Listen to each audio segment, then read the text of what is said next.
Olá, amigos, muito boa tarde. Para aqueles que estão nos assistindo pela primeira vez, queremos dar as boas-vindas ao nosso canal do YouTube, à nossa reunião virtual, que é como se fosse a nossa reunião presencial. Sejam todos muito bem-vindos, aqueles que estão vindo pela primeira vez, em especial, sejam bem-vindos. Hoje nós vamos ter conosco Leonardo Musmano, que vai nos falar do tema O Homem de Bem e a Porta Estreita. Mas antes de chamarmos o Leonardo, nós vamos ler uma página e fazermos uma prece. A página de hoje é do livro Minutos de Sabedoria, de Carlos Pastorino. E nos diz o seguinte: seja alegre e otimista.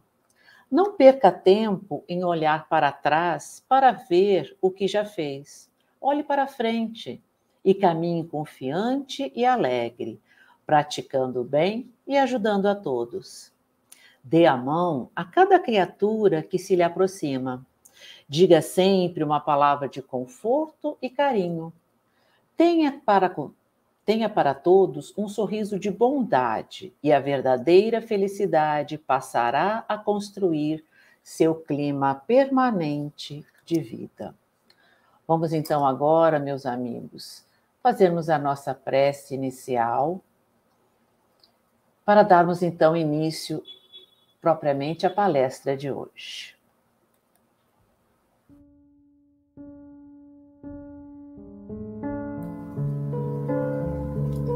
Querida irmã Rosa, queridos amigos espirituais, agradecemos por esta oportunidade de estarmos mais uma vez aqui reunidos para uma reunião. Podemos sentir a presença dos nossos amigos espirituais, mesmo nos nossos lares. Sabemos que quando estamos reunidos em nome de Jesus, Ele está presente. Agradecemos as boas vibrações que estamos recebendo e queremos te pedir, Mestre amado, assim como a espiritualidade da Casa da Irmã Rosa, que envolva o nosso Leonardo, para que a palestra, as suas palavras de hoje possam envolver a todos. Que assim seja, graças a Deus. Agora convidamos o Leonardo para estar aqui conosco e passamos a palavra a ele. Leonardo, você é da casa, né? Então, mais bem-vindo à nossa sala virtual. Obrigado, Sibeli. Meus caros amigos e amigas que nos assistem, boa tarde. Saudações também àqueles que nos assistirão oportunamente pelo YouTube. E que a paz de Jesus possa nos envolver e que Ele nos abençoe a todos. Como já adiantado pela Sibeli, o tema de nossa conversa de hoje é sobre o homem de bem e a porta estreita. Bem, o filósofo Sócrates, que viveu no século V a.C., foi levado a um tribunal pelas seguintes acusações. Ele não reconhecia os deuses do Estado, introduziu novas divindades e corromper a juventude. Mesmo depois da defesa, que ele mesmo fez a sua autodefesa, ele acabou sendo condenado. Após o veredito de condenação, era costume naquela época que o próprio condenado fixasse a sua pena. Os acusadores pediam pena de morte, mas a condenação ocorreu por uma margem muito pequena. E isso, qualquer pena moderada que viesse a ser sugerida por Sócrates, como uma multa, por exemplo, certamente seria aceita pelo tribunal. Isso porque os presentes, os juízes, inclusive, entendiam que, apesar dele ser uma pessoa excêntrica, era uma pessoa de muito valor. Mas Sócrates, diferentemente do que se esperava, ele não fez qualquer tipo de concessão. Para ele, cumprir ou pagar qualquer pena seria aceitar uma culpa que ele não reconhecia. Ele não se sentia culpado em sua consciência. Ele entendia, pelo contrário, que ele tinha méritos e não culpa. e, em função disso, ele sugeriu uma recompensa por esse mérito que ele entendia ter, que era ser sustentado pelo Estado de forma vitalícia, como um herói, como os heróis eram, como os beneméritos da cidade também o eram.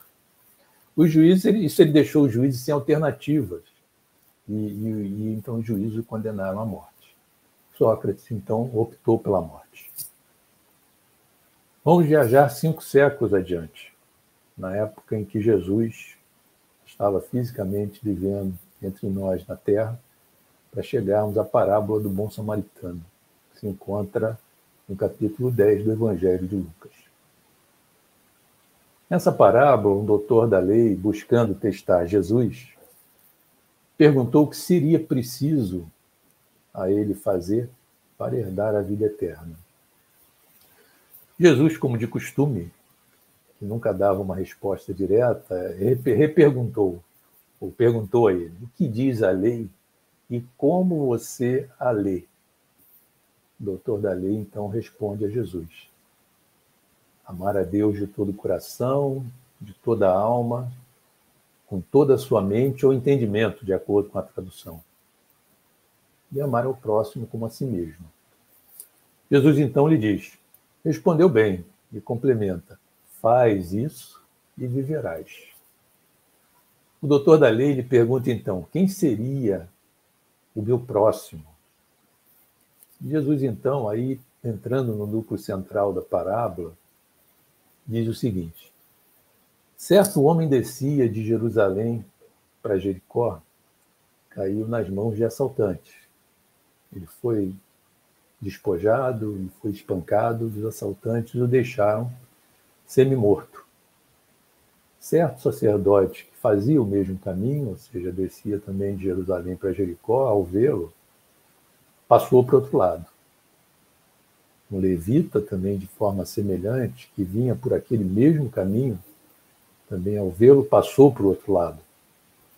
Já um certo samaritano, que estava em viagem, veio até ele, ficou compadecido com aquela situação, se aproximou do homem assaltado, atou seus ferimentos, derramou óleo de oliva e vinho sobre eles, e o colocou sobre o seu próprio animal de carga, o levou para uma hospedaria, recomendando que ele fosse cuidado, deixando uma quantia com o hospedeiro, e dizendo que o que fosse gasto a mais, que ele cobriria no seu retorno.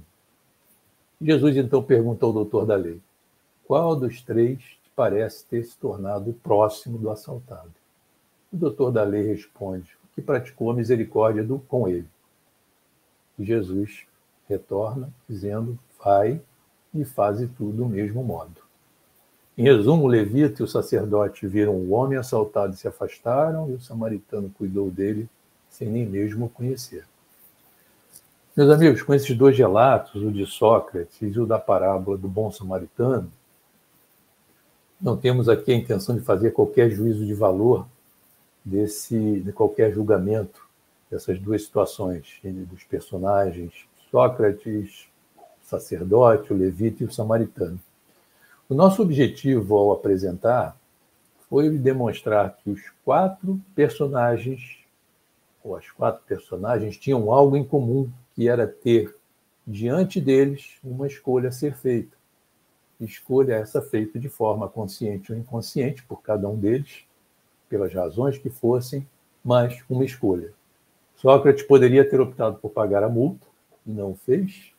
O sacerdote e o levita poderiam ter auxiliado ao homem assaltado, fizeram o oposto. E o samaritano, por sua vez, poderia ter passado ao largo sem ajudar, e foi ele que ajudou. Bem, dito isso, vamos entrar mais diretamente em nosso tema de hoje, que é o homem de bem e a porta estreita. Explicando de antemão, de início, que a nossa conversa não vai se fixar exclusivamente nem sobre o tema homem de bem, e nem tampouco sobre o tema da porta estreita, mas sim nós vamos buscar nessa conversa destacar a inter-relação entre esses 2 conceitos. Nossa sugestão para isso, então, é trabalharmos sobre a seguinte questão: somente o homem de bem é capaz de atravessar a porta estreita? Somente o homem de bem é capaz de atravessar a porta estreita? Para respondermos essa pergunta, naturalmente que vamos precisar entender o que a doutrina espírita nos apresenta e nos ensina sobre o significado de homem de bem e de porta estreita. Vamos começar, então, pelo conceito de homem de bem. Esse conceito aparece em várias questões do Livro dos Espíritos e também no livro O Evangelho segundo o Espiritismo. No Livro dos Espíritos, ele aparece, por exemplo, nas seguintes questões. Questão 617. Qual a abrangência das leis divinas? Referem-se a alguma outra coisa além da conduta moral? Pergunta Kardec. E os Espíritos respondem.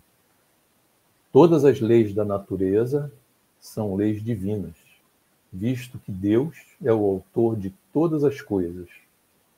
O sábio estuda as leis da matéria, o homem de bem estuda e pratica as leis da alma. E logo a seguir, na resposta à questão 617A, os Espíritos vão nos esclarecer que as leis divinas, que compreendem as leis da alma, são as leis morais. Uma questão seguinte, a questão 918, Kardec pergunta por que sinais se pode reconhecer num homem o progresso real que deve elevar o seu espírito na hierarquia espiritual. E a resposta dos espíritos é o seguinte: o espírito prova a sua elevação quando todos os atos de sua vida corpórea representam a prática da lei de Deus, e quando compreende antecipadamente a vida espiritual. É importante ficarmos atentos aqui, eu até frisei a palavra todos, isto é, não é um ato sim e outro não. São todos os atos da nossa vida corpórea, a vida vivida na matéria pelo Espírito. O capítulo onde se encontra essa questão 918, a última mencionada, no Livro dos Espíritos, é o capítulo de número 12, cujo título é Perfeição Moral. Perfeição Moral. Passando ao livro Evangelho segundo o Espiritismo, quem já teve a oportunidade de folhear esse livro, conhece bem que ele tem como característica em cada capítulo começar com um título e logo após apresentar uma passagem do Evangelho. O capítulo no qual está inserido o tema sobre o homem de bem é o capítulo 17 do Evangelho segundo o Espiritismo, cujo título é Sede Perfeitos, e tem como passagem do Evangelho o seguinte trecho do Evangelho de Mateus, capítulo 5, no qual Jesus diz o seguinte: portanto, sede vós perfeitos, como é perfeito o vosso Pai Celestial. Aqui nós podemos já abrir um pequeno parênteses para fazermos uma constatação que é a seguinte. Já começamos a compreender pelos títulos Perfeição Moral, no Livro dos Espíritos, e sede perfeitos no Evangelho segundo o Espiritismo, que caminhar pelo conceito de homem de bem é trilhar o caminho da perfeição. Voltando então ao capítulo 17, sobre o qual falávamos, do Evangelho segundo o Espiritismo, antes de abrirmos o parênteses, o que é que Allan Kardec nos apresenta nesse capítulo? Allan Kardec nos apresenta basicamente 3 pontos, inicialmente vou mostrar, e um quarto ponto, que o primeiro deles é o aspecto da perfeição relativa no ser humano. Ele diz que somente nós alcançaremos a perfeição relativa, porque a perfeição absoluta está com Deus, né? O segundo aspecto que ele vem trazendo, ele destaca a caridade como a essência da perfeição, porque a sua prática implicaria na prática de todas as demais virtudes. E chegamos, então, ao item 3, onde Allan Kardec vai detalhar o conceito de homem de bem. Nesse item, Allan Kardec pontua o seguinte: ele apresenta uma série de pré-requisitos, uma série de condições que necessitam ser praticados para que cada um de nós possa alcançar a condição de homem de bem. Quais seriam, então, esses pré-requisitos do verdadeiro homem de bem? Aqui eu não vou passar, eu vou passar por alguns desses pré-requisitos, porque é uma lista grande. Mas Kardec diz o seguinte, nessa lista: Ele diz: o homem de bem é o que cumpre a lei de justiça, de amor e de caridade na sua integralidade. É o que faz aos outros tudo o que gostaria que lhe fizessem. É o que tem fé em Deus, em sua bondade, na sua justiça e em sua sabedoria. O que sabe que nada acontece sem a permissão de Deus e se submete à sua vontade em todas as coisas. É aquele que entende a razão das dificuldades e por isso as aceita sem reclamação. É aquele que coloca os bens espirituais acima dos bens materiais, razão pela qual tem fé no futuro. É aquele que faz o bem pelo bem, é o que tem a caridade como seu guia, é o que é indulgente para com todos, pois sabe que também necessitará da indulgência. É o que estuda as suas próprias imperfeições e trabalha incessantemente para combatê-las. É o que não tem dentro de si ódio, rancor ou desejo de vingança, pois sabe que será perdoado conforme houver perdoado. É o que não distingue em ninguém em seu auxílio, porque enxerga em todos um irmão. É o que ajuda a enxugar as lágrimas dos demais e a consolá-los. É o que defende o forte do fraco, é o que fica satisfeito em beneficiar, servir e fazer felizes aos demais. E aqui vamos pular para ir até o último item, que diz assim: finalmente, o homem de bem respeita todos os direitos que as leis da natureza dão aos seus semelhantes, como gostaria que respeitassem os seus.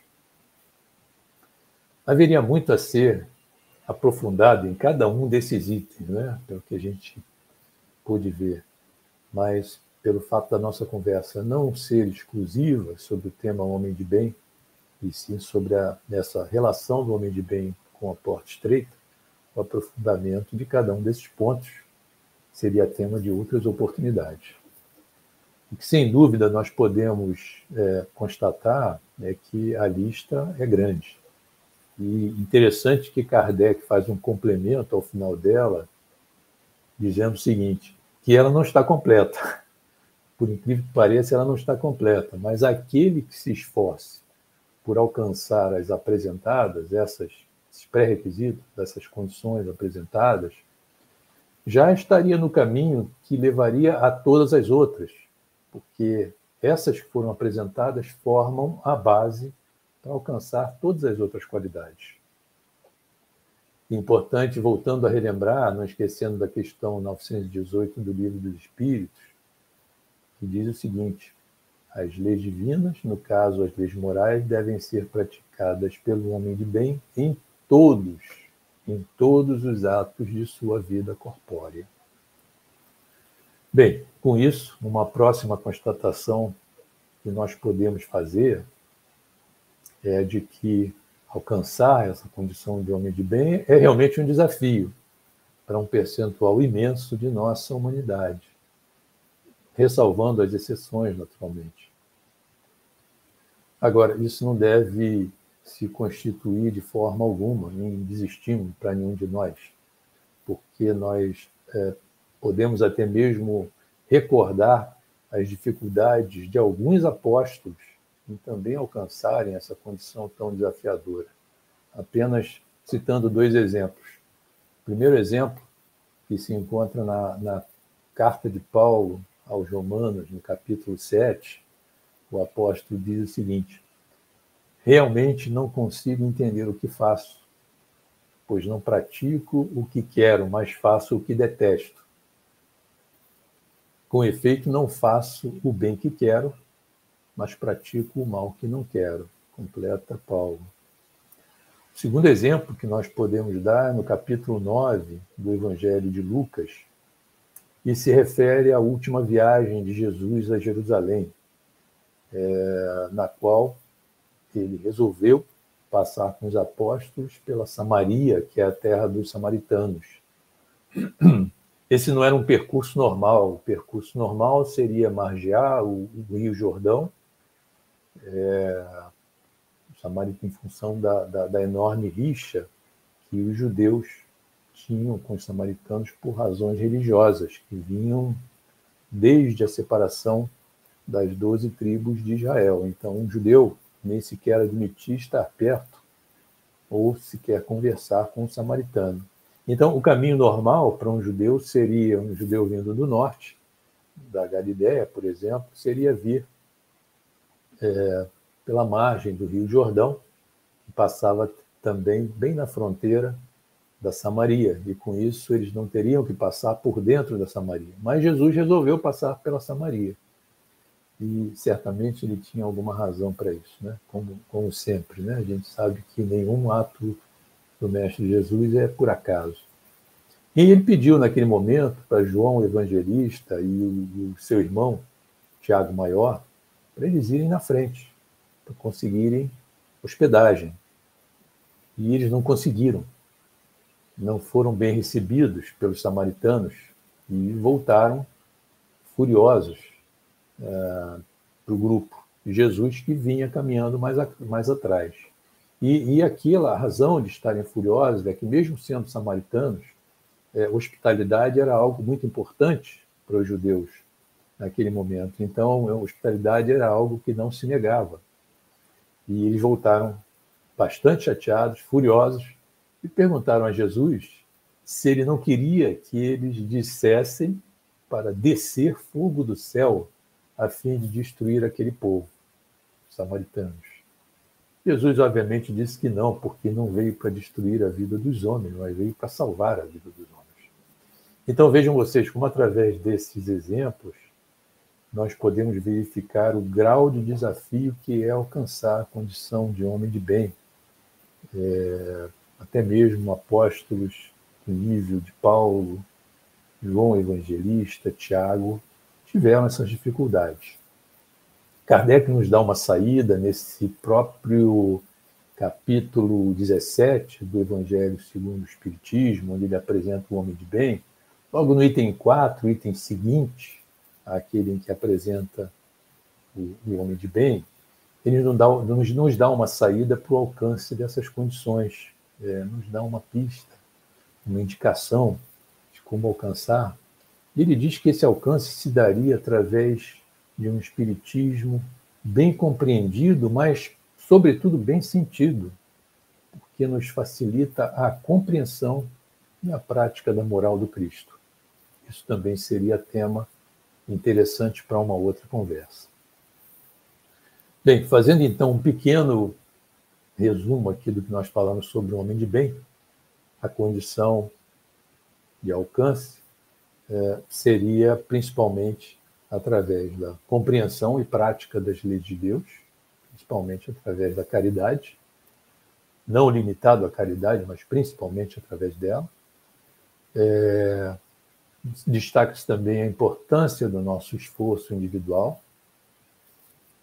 Aquelas condições ou aqueles pré-requisitos precisam estar presentes em todos os nossos atos. E ela pode ser alcançada também, como acabamos de dizer, através de um espiritismo bem compreendido e bem sentido. Nunca é demais nós lembrarmos que todas aquelas condições de um homem de bem apresentadas por Allan Kardec foram exemplificadas naquilo que conhecemos da vida do Cristo. Bom, essas seriam então algumas palavras sobre o conceito de homem de bem. Passando agora para o conceito de porta estreita, nós vemos que ele é citado no Evangelho, também em alguns pontos, e nós destacamos alguns aqui no Evangelho de Mateus, de Lucas e de João. No Evangelho de Mateus, vamos ver então o que cada um deles fala. No Evangelho de Mateus, nós temos essa citação no capítulo 7, versículos 13 e 14, onde o evangelista diz o seguinte: entrai pela porta estreita, porque larga é a porta e espaçoso é o caminho que conduz à destruição, e muitos são os que entram por ela.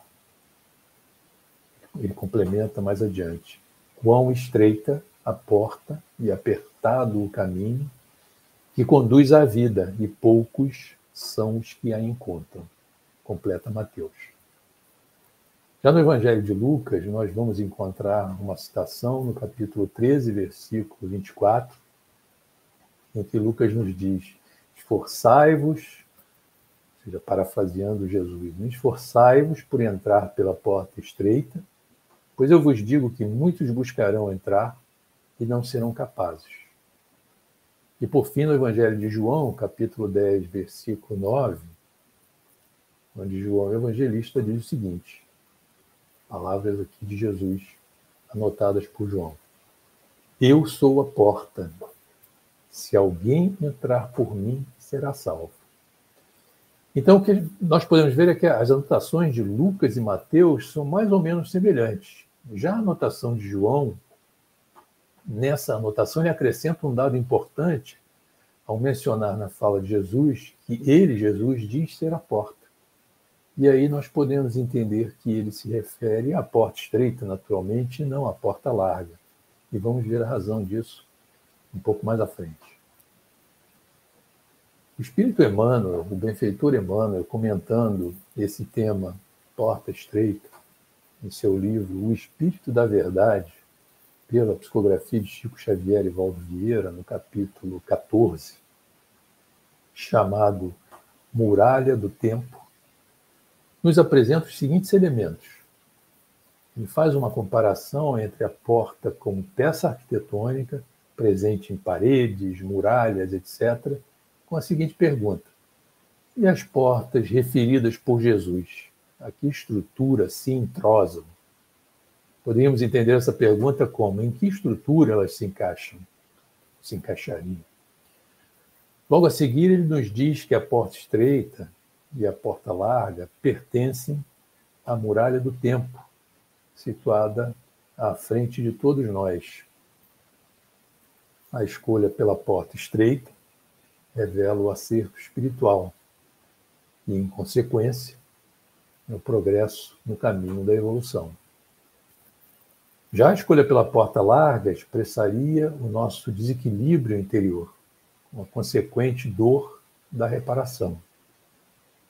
O tempo seria, então, simbolicamente dividido por essa muralha, na qual estariam colocadas essas duas portas, uma estreita e outra larga.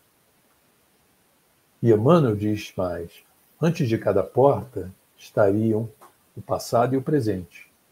Após a travessia das portas estariam o futuro e a eternidade.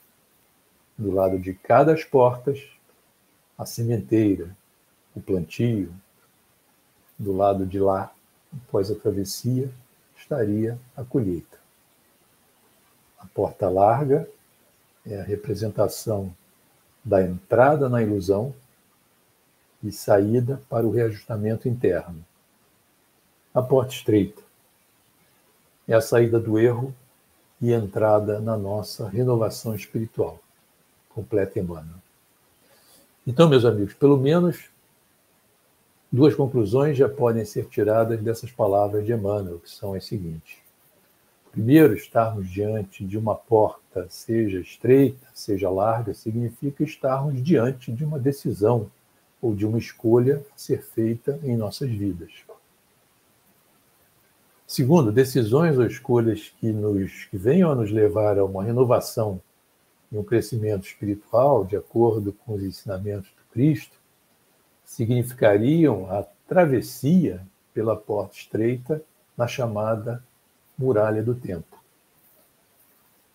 O que esses dois conceitos, porta estreita e homem de bem, já também nos permitem compreender, ao serem analisados em conjunto, é que na medida em que trabalharmos para alcançar a condição de homem de bem, mais portas estreitas tenderão a ser atravessadas por nós. Essa é a conclusão lógica que podemos tirar. Com isso, então, nós completamos o que tínhamos a apresentar sobre os dois conceitos, homem de bem e porta estreita. Trazemos agora uma última consideração que possa vir a nos auxiliar na conclusão àquela pergunta deixada no início. Somente o homem de bem é capaz de atravessar a porta estreita?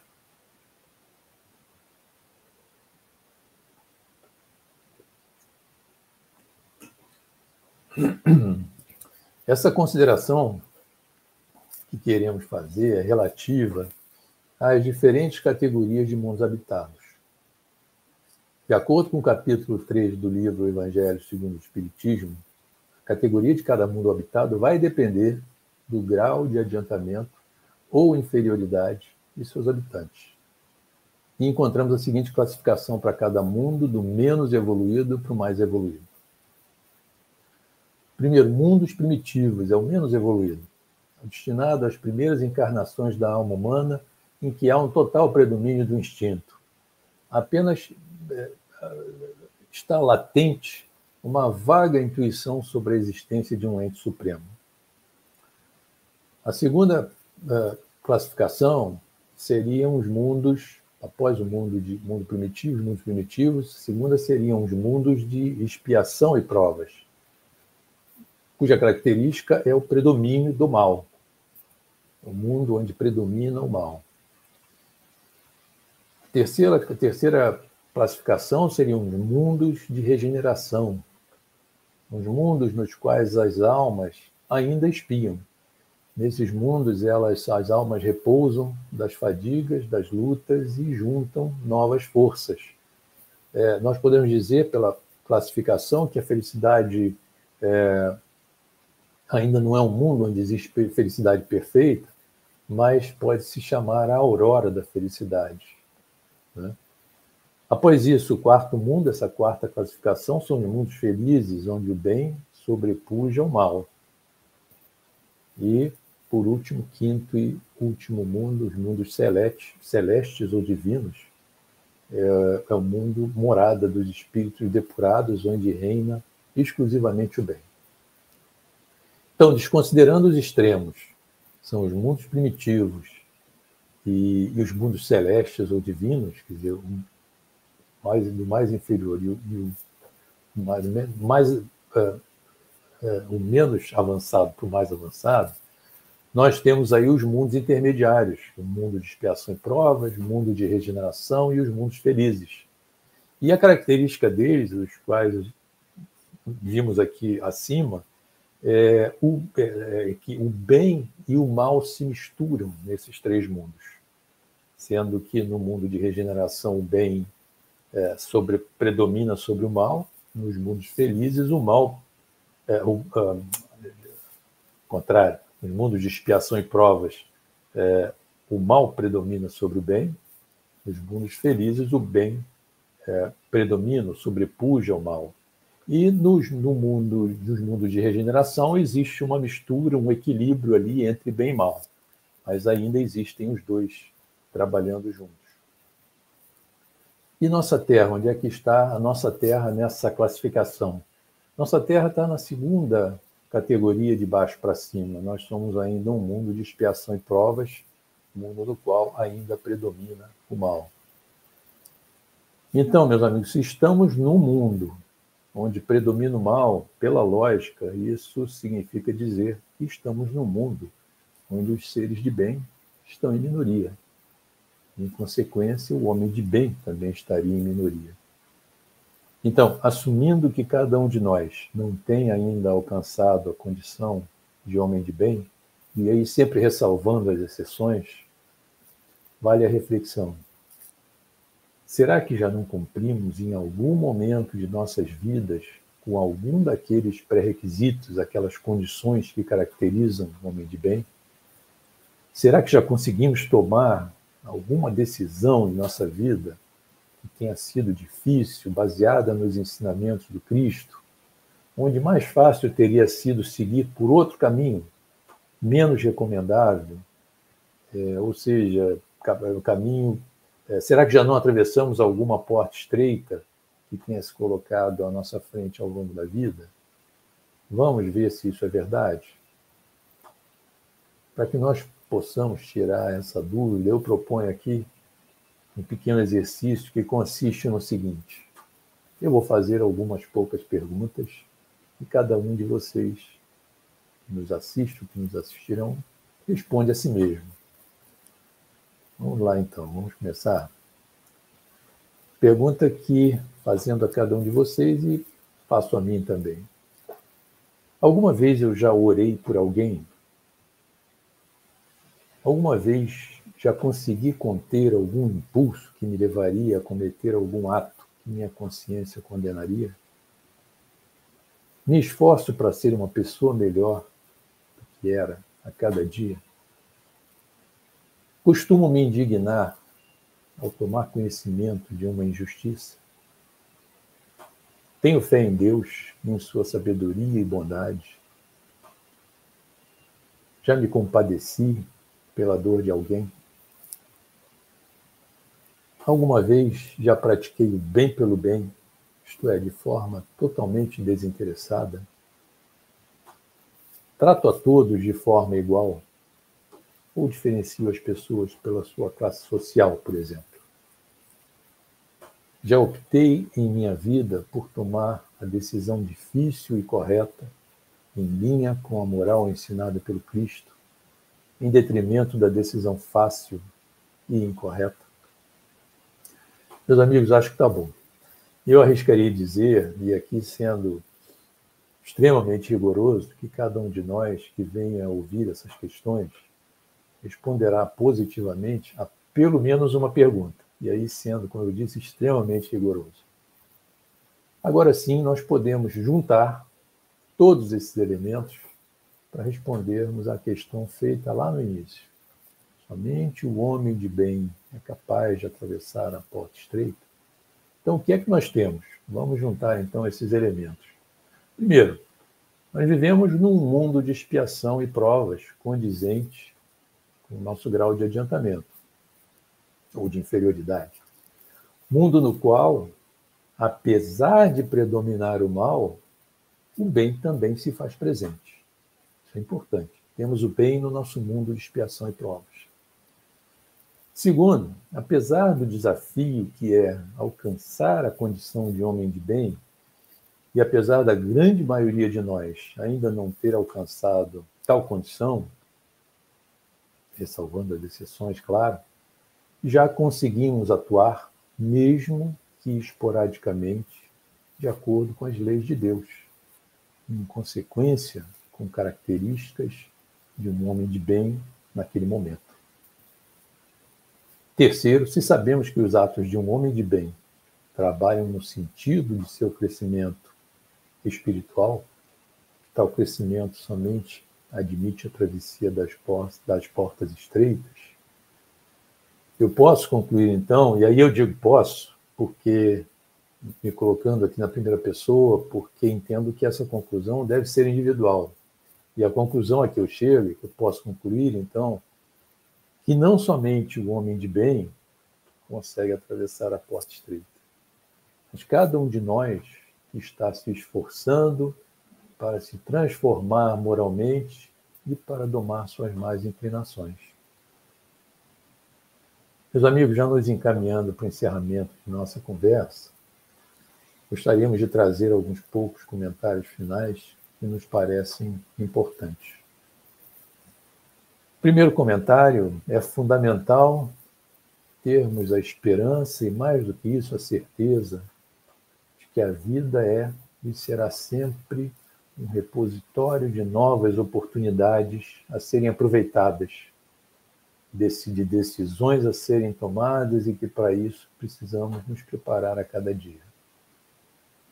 Segundo comentário, lembrarmos de que nós temos a nosso favor uma fonte inesgotável de recursos para o nosso aperfeiçoamento, que é o Evangelho estudado à luz da doutrina espírita. Mas é importante ter em mente que essa fonte não trabalha sozinha.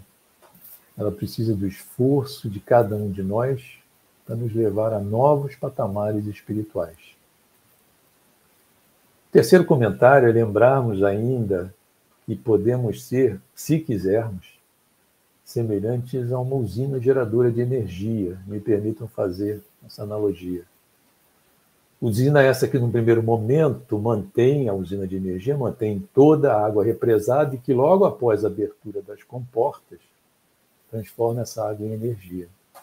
Da mesma forma, cada um de nós poderá ver todas as suas potências recebidas do Criador aflorarem no momento em que abrirmos as comportas do nosso coração e sermos tocados pela luz do Evangelho. Um quarto e último ponto, que não chega a ser um comentário, mas uma provocação para uma pequena reflexão, é o seguinte: qual teria sido a porta atravessada por Sócrates, pelo sacerdote, pelo levita e pelo samaritano lá no início da nossa conversa, ao terem tomado as suas decisões? Teria sido a porta larga ou a porta estreita? Ficamos, por fim, com uma breve, mas significativa mensagem, mais uma vez, do benfeitor Emmanuel, publicada no livro O Evangelho, por Emmanuel, Comentários ao Evangelho segundo Mateus, na página 171, que diz o seguinte: realmente nós, os espíritos em evolução nas vias terrestres, estamos ainda muito distantes da angelitude. Entretanto, cada um de nós, onde estiver, poderá, desde agora, começar a ser bom. Conclui Emmanuel. Muito obrigado e muita paz a todos. Vamos fazer, então, a nossa oração. Deus, nosso Pai eterno, Jesus, nosso Mestre, irmão e amigo amado, agradecemos pela vida recebida e por mais essa oportunidade de serviço. Neste momento, rogamos ao Mestre Jesus que o estudo se transforme em cada vez maior compreensão, para que cada vez mais portas estreitas consigamos atravessar e busquemos também cada vez mais o caminho do avanço espiritual e do bem. Pedimos ainda que as mãos misericordiosas do nosso Mestre estejam sobre todos nós, encarnados e desencarnados desse nosso planeta, em especial sobre aqueles que se encontram em situação de maior fragilidade, para nos trazer o consolo, a força e o estímulo necessários para prosseguirmos em nossa caminhada. Mestre amado, fique sempre conosco, como está hoje. Que assim seja, graças a Deus.